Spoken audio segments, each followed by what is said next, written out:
सत्य आप है, मृत्यु सत्य नहीं है। मृत्यु कैसे सत्य है? किस बात की मृत्यु होती है आप हमें बताना। पंचभूत शरीर है, समय से जीव दूसरे शरीर में चला जाता है, अपने इस शरीर का त्याग करके दूसरे शरीर में चला जाता है, और ये शरीर अपने अपने तत्व में मिल जाते हैं, वो तत्व अपने तत्व में, तो सब ब्रह्म स्वरूप में मिल जाते हैं। मृत्यु कोई है नहीं।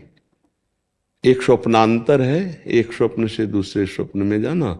ऐसे ही समय अवधि है इस शरीर की, उस अवधि में शरीर का परिवर्तन होता है, उसी को हम मृत्यु कह देते हैं। शरीर छूटेगा, ये बात है। शरीर असत्य है, इसका छूटना भी असत्य है। सत्य आप हैं, मृत्यु सत्य नहीं है। पहले तो दिमाग में बैठा लें। व्यवहार में कहा जाता है मृत्यु सत्य है, वो किस लिए? कि तुम्हारा शरीर छूटेगा। मगर सत्य नहीं है। माया रचित शरीर और माया रचित मृत्यु, ये सत्य कैसे हो सकती है? सत्य तो सच्चिदानंद है, सच्चित आनंद, सच्चिदानंद रूपाय। कौन? भगवान, वो सत्य है। तुम कौन हो? भगवान के अंश, तुम सत्य हो। तुम्हारे अंश ही सत्य है। न ये स्थूल शरीर सत्य है, न सूक्ष्म शरीर सत्य है, न स्वभाव सत्य है, न इनका छूटना सत्य है।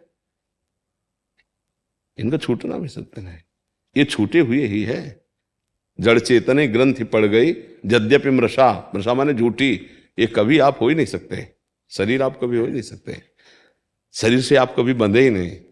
पर ये बात न जानने के कारण आपने अपने को शरीर मान लिया, ये झूठा, इसीलिए शरीर छूटा, ये भी झूठा। इसका पूरे का लोक का नाम है मृत्यु लोक। मतलब यह सब परिवर्तनशील है, सब छूटेगा, सब नष्ट होने वाला, अर्थात जो रूप दिखाई दे रहा उस रूप में नहीं रहेगा, इसी को मृत्यु कह देते हैं। तो अब चूंकि हम भी कहते हैं कि ये बात समझ लो, मृत्यु का समय सत्य है, तुम्हारी मृत्यु होगी, तुम्हारा शरीर छूटेगा। पर आप जब प्रश्नकर्ता के रूप में आए तो इसके आगे की भी बात जान लीजिए। कहीं किसी की मृत्यु नहीं होती। कैसे? भगवान का अंश चैतन्य घन, उसकी मृत्यु होनी नहीं। पर पंचभूत मरते नहीं, आग आग में चली जाती, मिट्टी मिट्टी में चली जाती, वायु वायु में चली जाती, जल जल में। मरा कौन? केवल आकार बिगड़ गया, उसी को मृत्यु कहते हैं। और मृत्यु किसकी हुई? जल जल तत्व में चला गया, अग्नि अग्नि तत्व में, वायु वायु तत्व में, पृथ्वी पृथ्वी तत्व में चला, आकाश आकाश तत्व में चला गया। और जीवात्मा जो भगवान का अंश है, उसको तो कोई मार ही नहीं सकता है। क्यों? उसको कोई मार सकता है? तो मारा कौन? शिवाकार। तो यही बात मतलब अब चूंकि अध्यात्म के इस जगह प्रश्न हो रहा ना, नहीं तो हम एक शब्द में कह देते हाँ बिल्कुल मृत्यु सत्य, लेकिन सत्य नहीं। आप खुद अनुभव करके बताओ सत्य क्या? सत्य है श्री भगवान, और उनकी प्राप्ति के लिए हमें ये देह मिला है। अगर आप भजन ना करेंगे तो एक समय में ये शरीर छूट जाएगा, भजन कर लेंगे तो आपका काम बन जाएगा, शरीर तो छूट ही जाएगा। ये एक सरकारी जैसे गाड़ी बंगला नहीं मिलते सरकारी आदमी को, तो उसमें आराम से रहता है, पर वो अपना नहीं मानता है। उसको पता है कभी भी ट्रांसफर आ सकता है, और जहाँ जाएंगे वह नया गाड़ी नया बंगला मिलेगा।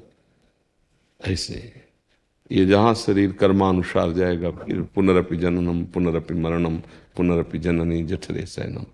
ये बात समझो, मृत्यु का कोई डर नहीं है, क्योंकि किसी की मृत्यु नहीं होनी है। पंचभूत पंचभूत में मिल जाएंगे, मुझे कोई मार सकता नहीं, मैं भगवान का अंश हूं। पर इतना ज्ञान ना होने के कारण, जैसे स्वप्न में कोई चाकू से गला काटे तो यद्यपि खरोंच भी नहीं होगी, पर गला कटता है, पीड़ा होती है, भय होता है। अब उस भय को मिटाने के लिए कोई भी तंत्र मंत्र जादू टोना बल विक्रम काम नहीं करेगा। केवल उसको जगा दो, खत्म सब कुछ। क्यों? जो सपने सिर काटे कोई, और बिनु जागे दुख दूर न हो। कोई उपाय कर लो आप, बस एक ही उपाय, जगा दो। ऐसे ही ज्ञान हो जाए तो न भैया किसी की मृत्यु थी, न मृत्यु है, न मृत्यु रहेगी। शरीर को मैं मान करके हम दुख सुख मृत्यु आदि को भोग रहे, ना होने पर भी। जैसे वो स्वप्न में कुछ नहीं था, ये जगने पर पता चला, लेकिन स्वप्न में तो बहुत चमकीली चाकू थी, काटने वाला बड़ा बलवान था, मुझे काट रहा था, पक्का काट रहा था। ये कब पता चला झूठा? जब जगे। ऐसे जब ब्रह्मबोध हो या भगवान से प्रेम, तब जे जाने जग जाए हेराई, जागे जथा स्वपन भ्रम जाई। कोई मृत्यु नहीं, कोई दुख नहीं है, और सब दुख है, सब भय है। देखो ना स्वप्न में कभी अच्छे स्वप्न आते हैं, कभी दुखद स्वप्न आते हैं, है एक भी सत्य नहीं। स्वप्न में ढेर सारे भोग सामग्रियां होती, जब जगे तो कुछ नहीं। ये शरीर कैसे सत्य हो सकता है? जो अभी 1 घंटा पहले जागृत था तो मैं ये था, और जब सो गया तो इसका भान ही नहीं रहा, इसकी सत्ता ही नहीं रही। स्वप्न के शरीर में हम विचरण कर रहे, स्वप्न के समय पता था क्या कि स्थूल शरीर सैया पे पड़ा है? ये सब झूठा, ये सब झूठा। न ये सत्य, न वो सत्य, न स्वप्न सत्य, न जागृत सत्य। तो सत्य क्या है? बोले सच्चिदानंद भगवान, जो त्रिकाल सत्य है। अगर हम मृत्यु सत्य मान लेंगे तो फिर भयभीत हो जाएंगे। भयभीत हो जाएंगे तो पता नहीं सकारात्मक भाव आए या नकारात्मक भाव आए, दोनों बात हो सकती है। सकारात्मक भाव आएगा तो भगवान की तरफ भगोगे, नकारात्मक भाव आएगा तो अश्रद्धा हो सकती है, फिर डिप्रेशन में पहुंच सकते हो। तो क्या भाव था आपका ये कहने का कि मृत्यु सत्य है? महाराज जी, प्रश्न तो पूरा ये था कि मतलब अब मुझे ऐसा लगने लगा है कि मतलब मैं सोचता हूँ कभी कभी कि मृत्यु कैसी होगी। तो मैं कभी कभी जैसे कि सोचता हूँ कि भगवान भी मिलेंगे शायद, लेकिन कभी कभी मन में ऐसी चीज आती कि इतने पाप आचरण किए हैं कि पता नहीं मिलेंगे कि नहीं मिलेंगे। उसके बारे में कैसी होगी मृत्यु, सोच के बड़ा अच्छा भी लगता है कि भगवान सर पे खड़े हैं, हाथ फेर रहे हैं कि चलो। कभी कभी ऐसा दिन में भी लगता है कि सोच बैठा हूँ गाड़ी में, सोचने लगता हूँ कि गोद में लेके जाएंगे। फिर कभी कभी ऐसा लगता है कि इतने पाप किए हैं, ये सब तो कभी नहीं मिलेगा। नहीं, निगेटिव तो हम आपको कहा नहीं। अगर मृत्यु को सत्य मानोगे तो 2 भाव आएंगे। देखो आप कबूल कर लिए ला, स्वीकार किए ला, 2 भाव आएंगे, या तो पॉजिटिव और या निगेटिव। तो देखो दोनों भाव आए ना। नहीं, अगर हम सकारात्मक और नकारात्मक दोनों भाव में सम आना सीख जाए, समता भगवान का स्वरूप है। यही अध्यात्म यही सिखाता है। अध्यात्म सम सिखाता है। सुख दुखे समय कृत्वा लाभा लाभौ जया जय, द्वंद्व विमुक्ता सुख दुख संगई। परम पद में आरूढ़ होने के लिए एक मार्ग है अध्यात्म, इस पर चलो।